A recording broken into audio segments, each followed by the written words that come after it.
Hammer ഒരു down ട്രെൻഡിൻ്റെ അവസാനമാണ് പ്രത്യക്ഷപ്പെടുന്നത്.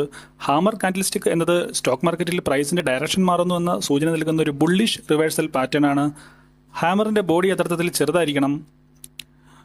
ഇത് സൂചിപ്പിക്കുന്നത് മുകളിൽ നിന്നും വിൽപ്പന സമ്മർദ്ദം മൂലം താഴേക്ക് വന്ന പ്രൈസിനെ ഒരു പ്രത്യേക ലെവലിൽ എത്തിയപ്പോൾ ബയേഴ്സ് തടഞ്ഞുവെന്നും താഴേക്ക് സെല്ല് ചെയ്തു വന്ന സെല്ലേഴ്സിൻ്റെ മുകളിൽ ബയേഴ്സ് ആധിപത്യം നേടി എന്നുള്ളതുമാണ്.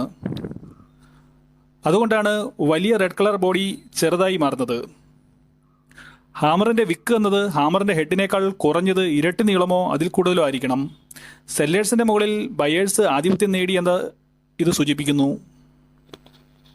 ഹാമറിൻ്റെ മുകളിൽ മറ്റൊരു ക്യാൻഡിൽ കൂടി ഫോം ചെയ്തതിന് ശേഷം വേണം നമ്മൾ എൻട്രി എടുക്കുവാൻ. ഹാമറിൻ്റെ താഴെയാണ് നമ്മൾ സ്റ്റോപ്പ് ലോസ് സെറ്റ് ചെയ്യേണ്ടത്. 70% ലാഭസാധ്യതയുള്ള ഒരു പാറ്റേൺ ആണ് ഹാമർ കാൻഡിൽസ്റ്റിക് പാറ്റേൺ.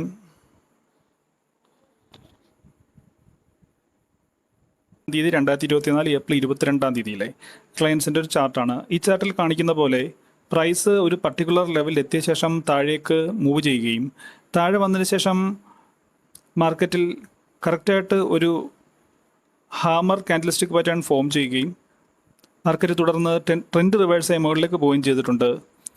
അപ്പോൾ നമുക്ക് ഇപ്പോൾ ഫോം ചെയ്തിട്ടുള്ള ക്യാൻഡിലിൻ്റെ ഹാമർ ക്യാൻഡിലിൻ്റെ മുകളിലുള്ള ഗ്രീൻ ക്യാൻഡിലിന് ശേഷം ഉള്ള ലെവലിൽ നിന്ന് നമുക്ക് എൻട്രി എടുക്കാവുന്നതാണ്. സ്റ്റോപ്പ് ലോസ് നമുക്ക് ഇവിടെ ഈ ഭാഗത്ത് നമുക്ക് സ്റ്റോപ്പ് ലോസും സെറ്റ് ചെയ്യാവുന്നതാണ്. Okay, thank you.